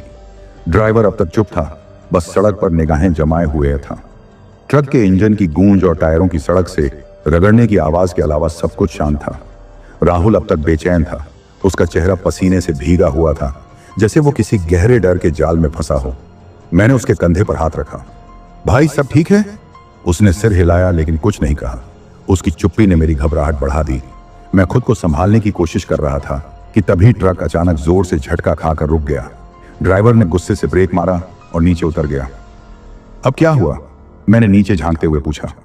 ड्राइवर सड़क पर झुका और अजीब से लहजे में बड़बड़ाया, ये क्या है? ये यहां कैसे आया? मैं और राहुल जल्दी से नीचे उतरे। ट्रक के सामने कुछ फैला हुआ था। टॉर्च की रोशनी में मैंने देखा कि वो एक काले कपड़े का बड़ा सा गट्ठा था, लेकिन उसमें हल्की हलचल हो रही थी। मेरे गले में अजीब सा कसाव महसूस हुआ। ड्राइवर ने पत्थर उठाकर उस गट्ठे को छूने की कोशिश की। हट जा भाई, मैंने उसे रोकने की कोशिश की, लेकिन उसने सुनी नहीं। जैसे ही उसने पत्थर से उस गट्ठे को टटोला, वो अचानक जोर से हिलने लगा। हमें लगा शायद कोई जानवर होगा, लेकिन जो हुआ उसने हमारी रूह कंपा दी। काले कपड़े से एक सूखी झुर्रीदार हाथ की अंगुली बाहर निकली। वो हाथ हवा में तैरता सा महसूस हुआ। ड्राइवर घबराकर पीछे हट गया। ये क्या है? उसके चेहरे का रंग उड़ चुका था। राहुल ने मेरा हाथ कसकर पकड़ लिया। यहां से भागो, उसने कांपते हुए कहा। हम बिना कुछ सोचे ट्रक की तरफ दौड़े। ड्राइवर ने भी ट्रक स्टार्ट करने की कोशिश की, लेकिन इंजन ने कोई जवाब नहीं दिया। हमारे चारों तरफ अंधेरा और भारी खामोशी थी। मेरा दिल तेजी से धड़क रहा था। इंजन क्यों नहीं चालू हो रहा? मैंने घबराकर पूछा। ड्राइवर बेतहाशा कोशिश कर रहा था। पता नहीं, लेकिन हमें यहां से निकलना होगा। तभी मेरे कानों में एक अजीब सी सरसराहट की आवाज आई। मैंने पीछे मुड़कर देखा तो वो काला गट्ठा अब धीरे धीरे हमारी तरफ खिसक रहा था। हमारी आंखों के सामने वो गट्ठा अजीब तरीके से सड़क पर घिसटता हुआ हमारी तरफ बढ़ रहा था। उसके भीतर से आती सरसराहट और हल्की फुसफुसाहटें मेरे कानों में गूंजने लगी। ट्रक के अंदर हवा तक ठंडी पड़ गई थी। ड्राइवर पसीने में लथपथ था और बार बार चाबी घुमा रहा था। इंजन स्टार्ट नहीं हो रहा। ड्राइवर बुरी तरह घबराया हुआ था। राहुल का चेहरा सफेद पड़ चुका था। भाई कुछ करो, ये चीज हमारी तरफ आ रही है, उसने थरथराते हुए कहा। मैंने खुद को संभालने की कोशिश की और ट्रक का दरवाजा जोर से बंद किया। बाहर वो गट्ठा अब और करीब आ चुका था। उसकी हरकतों में कुछ ऐसा था जो इंसानी या जानवरों से बिल्कुल अलग था। भागो, मैंने चिल्लाते हुए कहा। हम तीनों ट्रक से कूदकर जंगल की तरफ भागने लगे। अंधेरे में घास की तीखी गंध और टूटती टहनियों की आवाजें गूंज रही थीं। मेरे पैर कांप रहे थे, लेकिन मैं रुकने की हिम्मत नहीं कर सकता था। राहुल मेरे साथ दौड़ रहा था और ड्राइवर पीछे से हाँफते हुए भाग रहा था। जंगल के बीच थोड़ी दूरी पर एक खुला मैदान नजर आया, जहां हल्की चांदनी पड़ रही थी। हम वहीं रुक गए। तीनों बुरी तरह हाँफ रहे थे। मैं अपने घुटनों पर हाथ रखकर सांस ले रहा था, लेकिन मेरी नजरें बार बार पीछे जा रही थी। वो चीज कहां गई? राहुल ने कांपती आवाज में पूछा। ड्राइवर ने पीछे झांकते हुए कहा, शायद हमने उसे पीछे छोड़ दिया। हमने राहत की सांस ली, लेकिन वो राहत ज्यादा देर तक नहीं टिकी। अचानक पीछे से पत्तों की सरसराहट फिर से सुनाई दी। मेरा दिल जोर से धड़कने लगा। वो आवाज पास आती जा रही थी। अब क्या करें? राहुल की आवाज में डर साफ था। मैंने इशारा किया, मैदान पार करके दूसरी सड़क की तरफ चलते हैं। अगर वहां कोई गाड़ी मिली तो बच सकते हैं। हमने फिर से दौड़ना शुरू किया। मैदान के बीच से गुजरते हुए हर कदम के साथ ऐसा लग रहा था जैसे कोई हमारी पीठ के पीछे सांस ले रहा हो। अचानक राहुल का पैर किसी पत्थर से टकरा गया और वो गिर पड़ा। राहुल, मैंने चिल्लाकर कहा। ड्राइवर और मैं उसे उठाने के लिए दौड़े। उसकी सांस तेज चल रही थी और उसके पैर में चोट लग चुकी थी। अब मैं नहीं दौड़ सकता, उसने दर्द से कराहते हुए कहा। ड्राइवर ने उसे सहारा दिया। चल भाई, यहां रुकना मौत को बुलावा देना है। हमने राहुल को खींचते हुए मैदान पार किया। सामने सड़क की हल्की रोशनी दिखाई दी तो मेरे भीतर थोड़ी उम्मीद जगी, लेकिन तभी पीछे से वो अजीब सी फुसफुसाहटें और सरसराहटें फिर सुनाई देने लगी। हम अब पूरी ताकत से राहुल को खींचते हुए सड़क की तरफ बढ़ रहे थे। ड्राइवर का चेहरा तनाव से भरा हुआ था और मेरा दिल बुरी तरह धड़क रहा था। सड़क की रोशनी करीब आ रही थी, लेकिन पीछे से आती फुसफुसाहटें और सरसराहटें हमारे पीछे मंडरा रही थी। ऐसा लग रहा था जैसे वो चीज कभी हमारा पीछा छोड़ने वाली नहीं थी। और तेज चलो, ड्राइवर ने हाँफते हुए कहा। राहुल दर्द से कराहते हुए लड़खड़ा रहा था। मैंने उसे अपनी बाजू का सहारा दिया। भाई हिम्मत रख, बस थोड़ा और चलना है। मैंने उसे ढांढस बंधाया। आखिरकार हम सड़क तक पहुंच गए। वहां एक स्ट्रीट लाइट झपक रही थी। सड़क पूरी तरह खाली थी, दूर दूर तक न कोई गाड़ी और न कोई इंसान। हम तीनों सड़क के किनारे धम से बैठ गए। हमारी सांसें फूल रही थी। अब क्या करें? राहुल ने कांपती हुई आवाज में पूछा। किसी गाड़ी का इंतजार करते हैं, ड्राइवर ने कहा। लेकिन मेरा दिमाग अब भी पीछे छूटे उस अजीब गट्ठे और फुसफुसाहटों में अटका हुआ था। मैं सड़क के उस छोर की ओर देख रहा था जहां से हम भागकर आए थे। वहां अब सन्नाटा था, लेकिन दिल में अजीब सा डर बसा हुआ था। तभी दूर से हेडलाइट्स की रोशनी दिखाई दी। मेरे भीतर उम्मीद की एक लहर उठी। गाड़ी आ रही है, मैंने उत्साह से कहा। हम तीनों ने हाथ हिलाना शुरू किया। वो गाड़ी धीमी हुई और हमारे पास आकर रुक गई। ये एक प्राइवेट कार थी। ड्राइवर ने शीशा नीचे किया। कहां जाना है? उसने पूछा। चर्च गेट, मैंने जल्दी से कहा। उसने हमें अजीब नजरों से देखा और फिर कहा, बैठ जाओ। हम तुरंत कार में बैठ गए। मैं फ्रंट सीट पर था और राहुल और ट्रक ड्राइवर पीछे बैठ गए। गाड़ी फिर से चल पड़ी। आप इतनी रात यहां कैसे पहुंचे? कार के ड्राइवर ने पूछा। लंबी कहानी है, मैंने बात टाल दी। मेरा ध्यान अब भी पीछे छूटे उस खौफनाक मंजर पर था। राहुल अब भी कांप रहा था। भाई, वो चीज थी क्या? उसने मेरे कान में फुसफुसाया। पता नहीं, मैंने धीरे से कहा। तभी कार के ड्राइवर ने अजीब बात कही। इस सड़क पर कई सालों से अजीब घटनाएं होती हैं। लोग कहते हैं कि यहां रात को कुछ दिखाई देता है जो इंसान नहीं है। मेरे रोंगटे खड़े हो गए। मैंने पीछे मुड़कर राहुल और ड्राइवर को देखा। दोनों का चेहरा सफेद पड़ चुका था। हमारी गाड़ी मुंबई की उस अंधेरी सड़क पर तेजी से आगे बढ़ रही थी। कार के अंदर अब भी एक अजीब सा तनाव भरा हुआ था। ड्राइवर की बातों ने माहौल को और भी भारी कर दिया था। मेरी नजरें लगातार सड़क के पीछे के अंधेरे में जमी थीं, मानो मैं यह देखना चाह रहा था कि वो खौफनाक परछाई अभी भी हमारा पीछा कर रही है या नहीं। राहुल अब भी कांप रहा था। उसकी सांसें असामान्य रूप से तेज चल रही थीं। भाई, ये सब क्यों हो रहा है? उसने थकी हुई आवाज में कहा। मुझे नहीं पता, मैंने झूठी दिलासा देने की कोशिश की, लेकिन मेरा खुद का दिल बुरी तरह घबरा रहा था। ड्राइवर ने एक लंबी सांस ली और कहा, आप लोगों को कभी इस इलाके में नहीं आना चाहिए था। रात में यहां अजीब चीजें होती हैं। मैंने उसे घूरते हुए कहा, आप ये सब कैसे जानते हैं?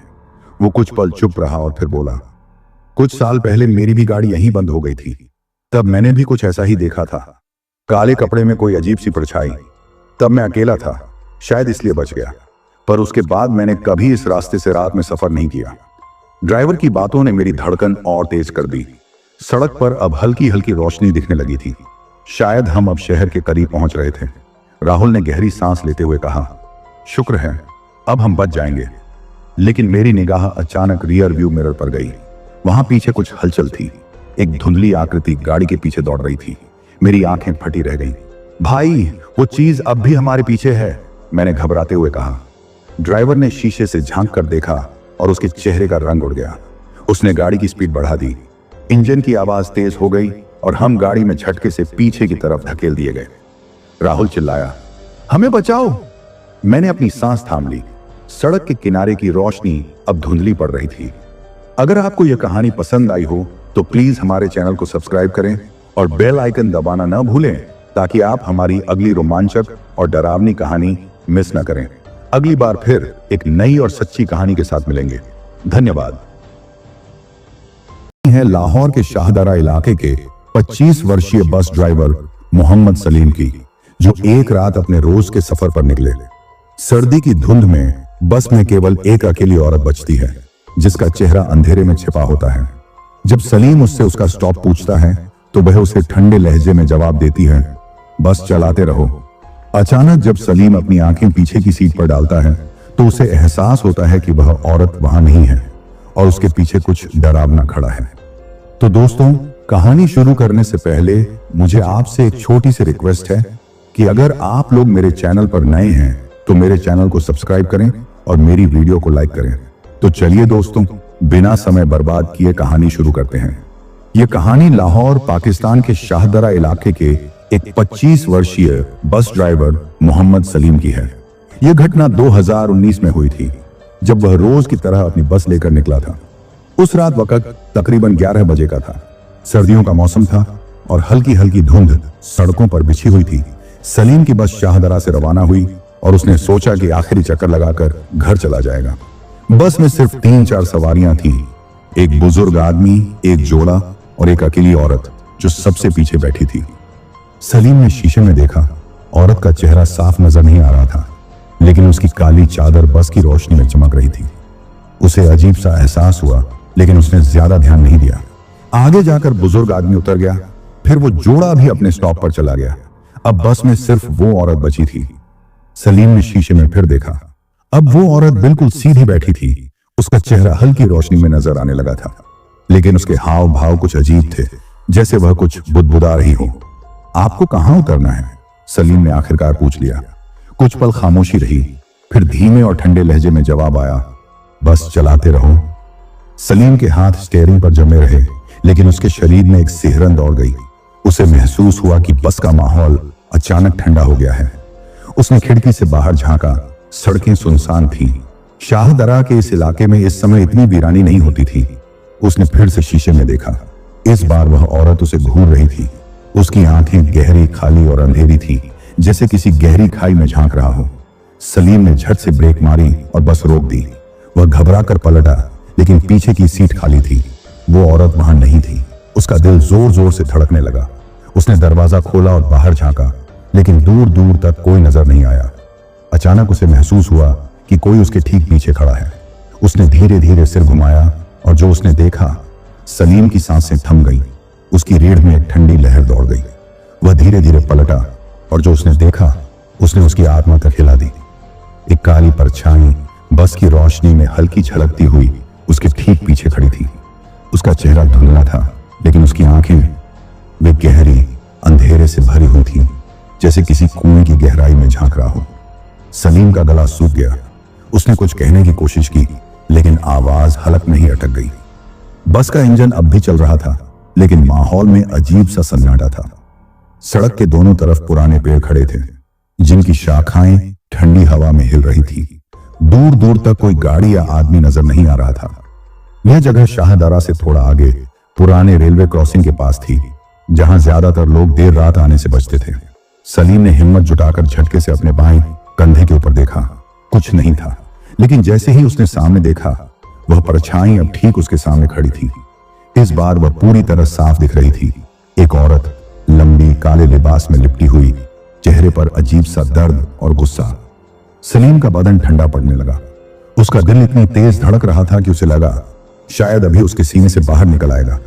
उसने धीरे से गियर बदला और बस को आगे बढ़ाने की कोशिश की, पर इंजन ने अजीब सी आवाज की और झटके से बंद हो गया। अचानक पीछे की सीट से किसी के चलने की आवाज आई, हल्के मगर डरावने कदमों की आहट, जैसे कोई धीरे धीरे उसकी तरफ बढ़ रहा हो। उसने फिर से शीशे में देखा। अब वह औरत उसके पीछे की सीट पर बैठी थी। उसकी आंखें इस बार सीधी सलीम की आंखों में थीं। बस चलाओ। उसकी आवाज इस बार पहले से भी ठंडी और भारी थी। सलीम के हाथ कांपने लगे। उसने झटके से स्टार्टिंग की और इंजन चालू हो गया। उसने बस को तेजी से दौड़ाना शुरू कर दिया। सड़क सुनसान थी, लाइटें कम थीं और सलीम का दिमाग अब काम करना बंद कर रहा था। लेकिन तभी बस के अंदर किसी के जोर से हंसने की आवाज आई, एक अजीब डरावनी हंसी। सलीम ने घबराकर शीशे में देखा। वो औरत अब अपनी जगह से उठ चुकी थी। उसका चेहरा पूरी तरह विकृत हो चुका था। उसकी आंखों में सिर्फ अंधेरा था। सलीम की उंगलियां स्टीयरिंग पर जमी थी। उसने अपने पैर से एक्सीलरेटर और तेज दबाया। सड़क अब भी सुनसान थी। चारों तरफ अंधेरा था। बस की लाइट्स सड़क पर एक लकीर बना रही थी। दूर सामने एक और मोड़ आ रहा था, जहां एक पुराना ढाबा था, बाबाजी होटल, जहां रात के समय कुछ ट्रक ड्राइवर और लोकल लोग चाय पीते थे। सलीम ने सोचा, अगर मैं वहां तक पहुंच जाऊं तो शायद सब ठीक हो जाए। लेकिन तभी बस के भीतर की लाइट्स अचानक झपकने लगी। सामने शीशे में सलीम ने देखा, अब वह औरत उसकी सीट के ठीक पीछे खड़ी थी। उसकी सांसें अब उसके कानों में महसूस हो रही थी, ठंडी बर्फ जैसी। सलीम का दिमाग सुन्न होने लगा। उसके कानों में वही हंसी फिर से गूंजने लगी, तेज, डरावनी और इस बार बहुत पास से। उसने झटके से सड़क पर ध्यान दिया। अगला मोड़ बहुत करीब आ चुका था, पर तभी बस के ब्रेक ने काम करना बंद कर दिया। सलीम ने पूरी ताकत से ब्रेक दबाया, पर कुछ नहीं हुआ। बस अब तेजी से मोड़ की तरफ बढ़ रही थी और फिर पीछे से किसी ने उसके कंधे पर हाथ रखा, एक ठंडा बर्फ जैसा हाथ। सलीम के पूरे बदन में झुरझुरी दौड़ गई। उसने धीरे धीरे अपनी गर्दन घुमाई, लेकिन जिस चीज को देखकर उसकी रूह कांप उठी वो किसी भी इंसान की कल्पना से परे थी। वो औरत अब उसके ठीक पीछे खड़ी थी, लेकिन इस बार उसका चेहरा इंसानों जैसा नहीं था। उसकी आंखें पूरी तरह काली हो चुकी थी, गाल अंदर धंसे हुए थे और होंठ नीले। उसके लंबे नाखून सलीम के कंधे पर गड़े हुए थे, जिससे बर्फ जैसी ठंडक उसकी हड्डियों तक महसूस हो रही थी। बस मत रोको, वो फिर फुसफुसाई, लेकिन इस बार उसकी आवाज गहरी, गूंजती हुई और अजीब थी। सलीम की उंगलियां स्टीयरिंग पर जमी थी। ब्रेक अब भी काम नहीं कर रहे थे और बस सीधे मोड़ की तरफ बढ़ रही थी। अगर उसने कुछ नहीं किया तो बस पलट सकती थी। आखिरी कोशिश के तौर पर उसने हैंड ब्रेक खींच दिया। एक जोरदार झटका लगा, टायरों की चीखती आवाज हवा में गूंजी और बस जोर से झटके के साथ सड़क पर घिसकने लगी। धूल और धुएं का गुबार उठा। बस आखिरकार एक झटके से रुक गई। सलीम बुरी तरह हांफ रहा था। उसके माथे पर पसीना था, हाथ कांप रहे थे। उसने धीरे धीरे शीशे में देखा। बस खाली थी, पीछे की सीटें सूनी थीं। वो औरत कहीं नहीं थी। उसका दिल जोर जोर से धड़क रहा था। उसे समझ नहीं आ रहा था कि यह सब हकीकत थी या उसका वहम। लेकिन तभी किसी ने दरवाजे पर जोर से दस्तक दी। सलीम की सांसें थम गईं। उसने डरते डरते बाहर झांका। बाहर एक आदमी खड़ा था, सिर पर टोपी, कंधे पर शॉल डाली हुई, लंबी दाढ़ी। उसकी आंखों में गहरी चिंता थी। बेटा, तू ठीक तो है? उस आदमी ने पूछा। सलीम ने हड़बड़ाकर बस का दरवाजा खोला और बाहर कूद गया। उसके पैरों में अब भी जान नहीं थी। ऐसा लग रहा था जैसे वह गिर जाएगा। उस आदमी ने उसे पकड़ लिया। क्या हुआ? इतनी रात को इस वीरान सड़क पर क्यों रुका हुआ है? सलीम ने लड़खड़ाती आवाज में कहा। बस के ब्रेक फेल हो गए थे। आदमी ने गहरी नजर से सलीम को देखा, फिर धीमे से बोला, बेटा, इस सड़क पर रात को अकेले मत निकला कर। यहाँ कई हादसे हो चुके हैं। कई बार लोगों ने बताया है कि उन्हें बस में कोई औरत दिखाई देती है जो बस रुकने नहीं देती। सलीम के पूरे शरीर में जैसे करंट दौड़ गया। कब? क्या? उसने कांपती आवाज में पूछा। आदमी ने एक लंबी सांस ली और सड़क के उस तरफ इशारा किया जहां एक पुराना मोड़ था। कई साल पहले एक औरत का एक्सीडेंट इसी मोड़ पर हुआ था। वो अपने बच्चे के साथ एक बस में सफर कर रही थी, लेकिन ड्राइवर को नींद आ गई और बस यहीं पलट गई। सब मर गए और तब से जो भी इस रास्ते से गुजरता है वो औरत। उस आदमी ने वाक्य अधूरा छोड़ दिया। सलीम का गला सूख गया। उसने धीरे से अपनी बस की ओर देखा। शीशे में कुछ हल्की नमी जमी हुई थी, जैसे किसी ने हाल ही में वहां बैठकर सांसें ली हों। फिर अचानक बस के अंदर की लाइट अपने आप जल गई और पीछे की आखिरी सीट पर वह औरत अब भी बैठी थी। सलीम का पूरा जिस्म सुन्न पड़ गया। उसने अपनी आंखें मली, सांस अंदर खींची और दोबारा देखा। पीछे की आखिरी सीट पर वही औरत बैठी थी, उसी काले लिबास में, उसी ठंडी और गहरी आंखों के साथ। लेकिन इस बार वह उसकी तरफ नहीं देख रही थी। वह खिड़की से बाहर झांक रही थी, जैसे किसी का इंतजार कर रही हो। उसका दिल इतनी तेजी से धड़क रहा था कि उसे लगा उसकी छाती से बाहर निकल आएगा। वह वहीं खड़ा रह गया। उसके पैरों ने जैसे जमीन पकड़ ली हो।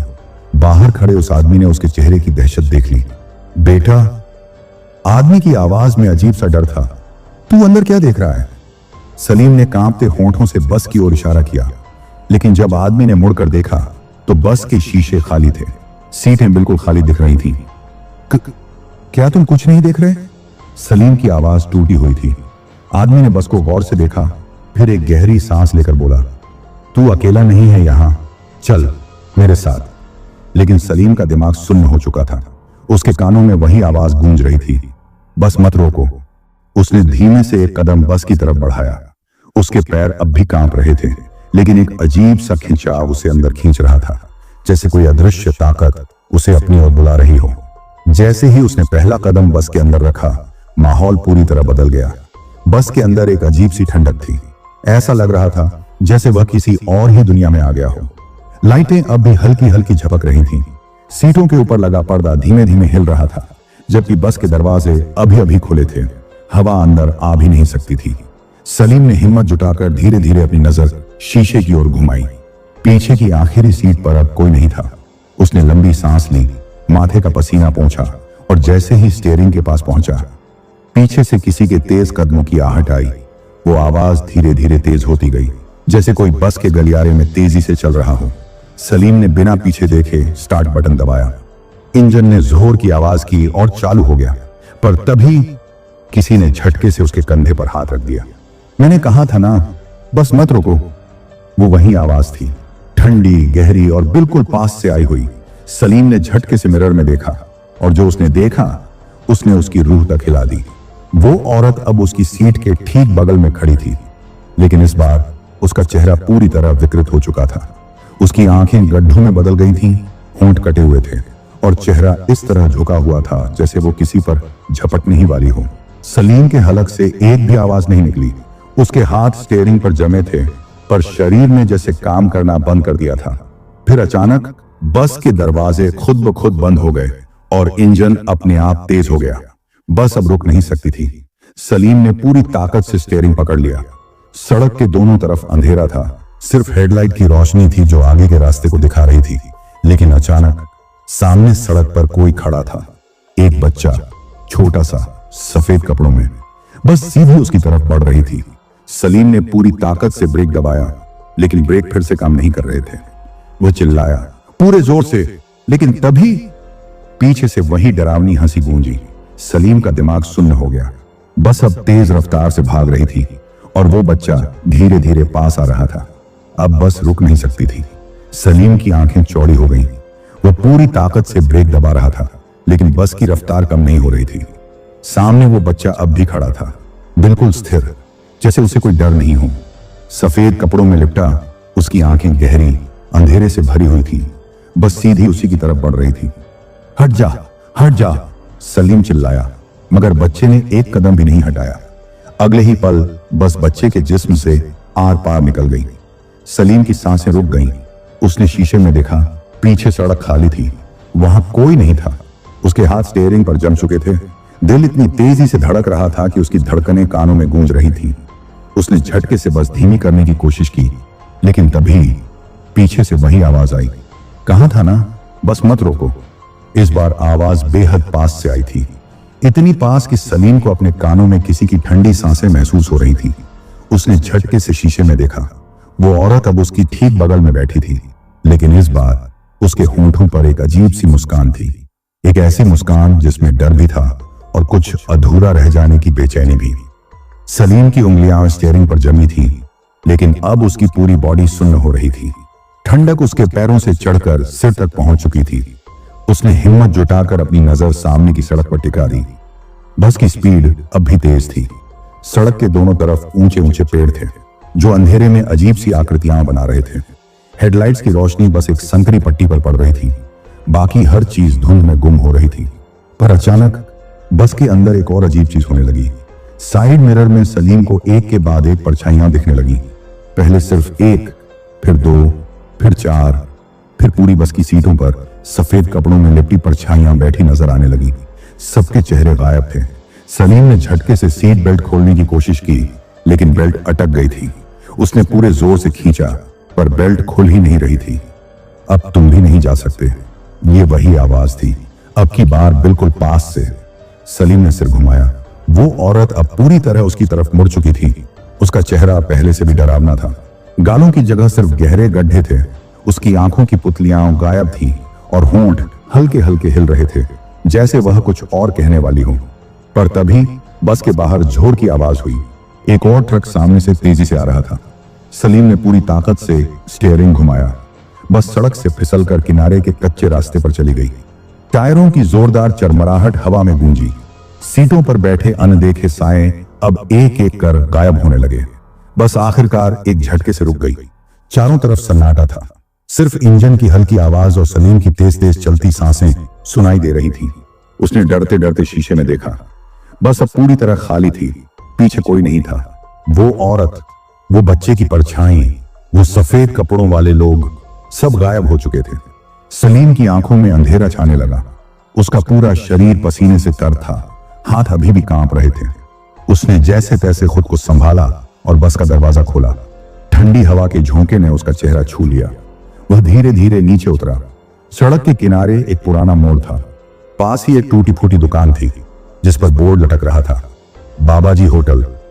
यही वो जगह थी जहां उसे पहुंचना था, पर यहां कोई नहीं था।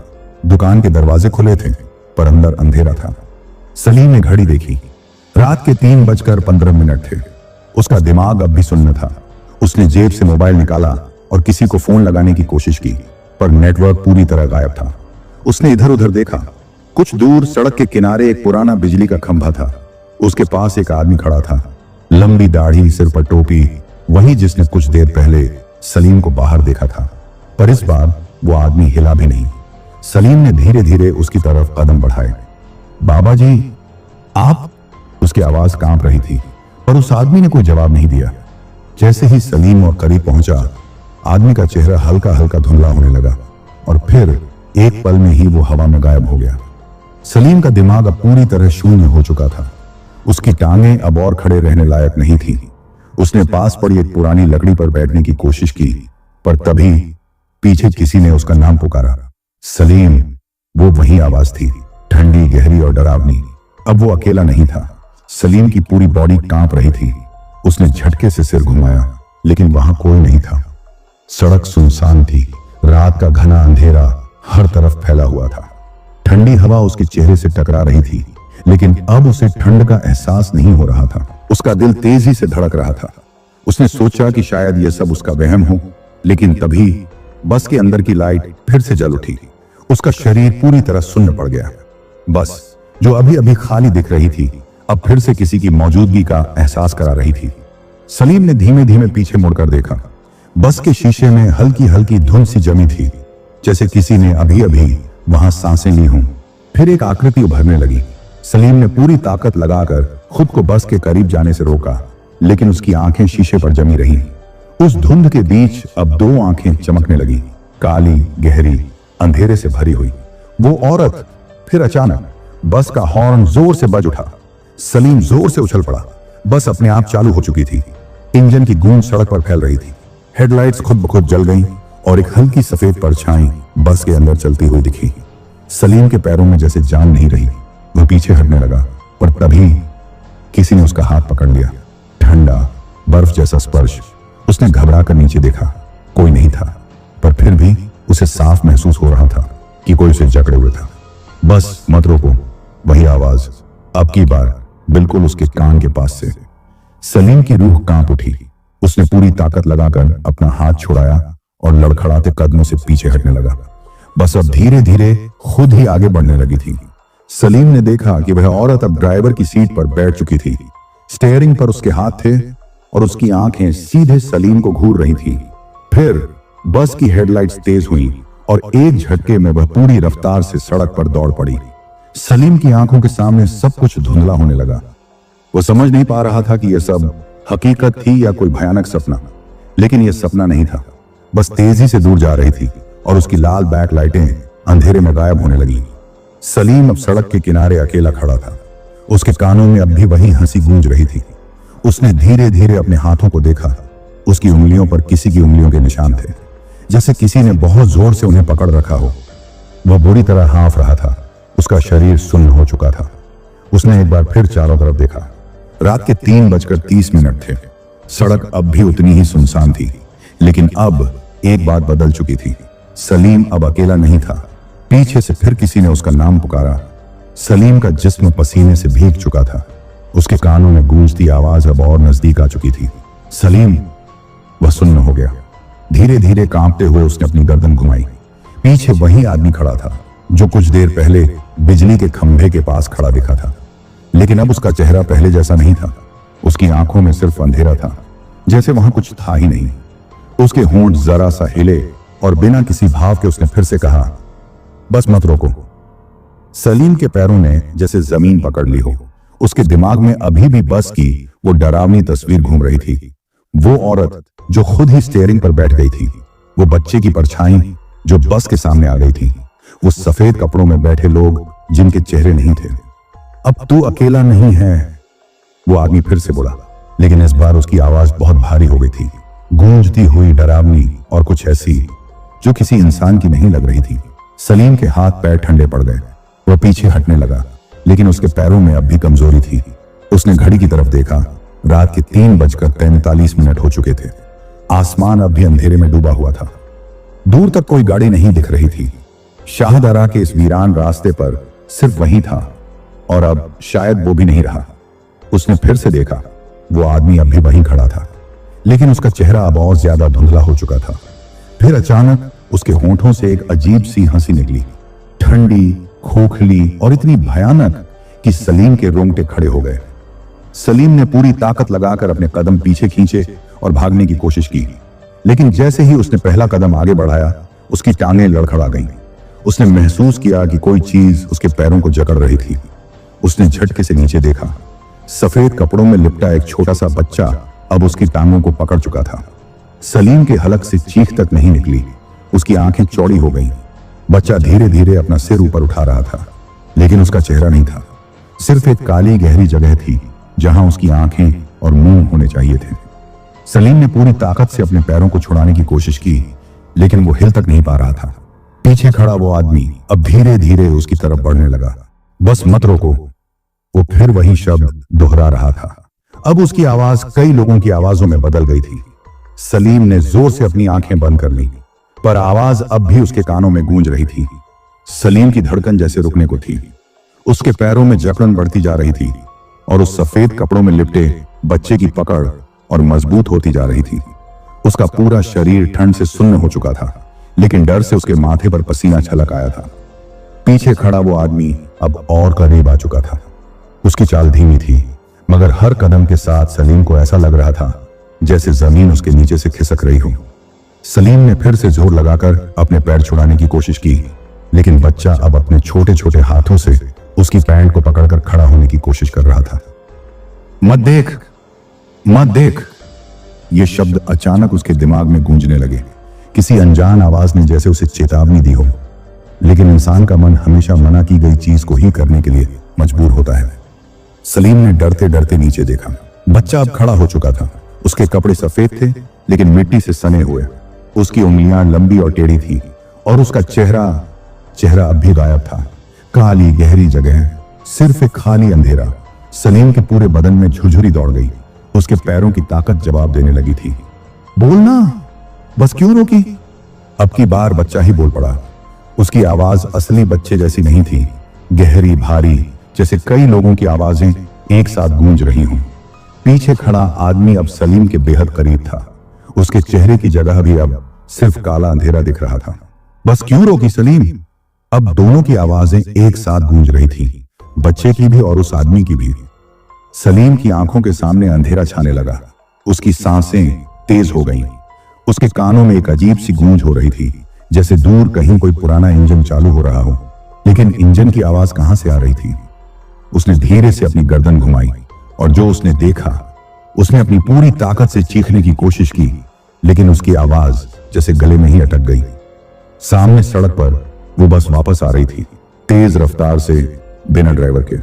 हेडलाइट्स पूरी ताकत से जल रही थी और अंदर की सीटों पर वही अनजान साईं अब भी बैठे हुए थे, लेकिन इस बार ड्राइवर की सीट पर कोई और था।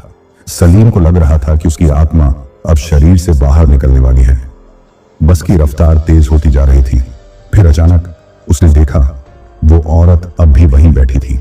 स्टीयरिंग उसके हाथों में था और उसके होंठ अब भी वहीं अजीब सी मुस्कान बनाए हुए थे, लेकिन इस बार उसने सीधे सलीम की आंखों में देखा और धीरे से कहा, बस मत रोको। सलीम की घुटन बढ़ती जा रही थी।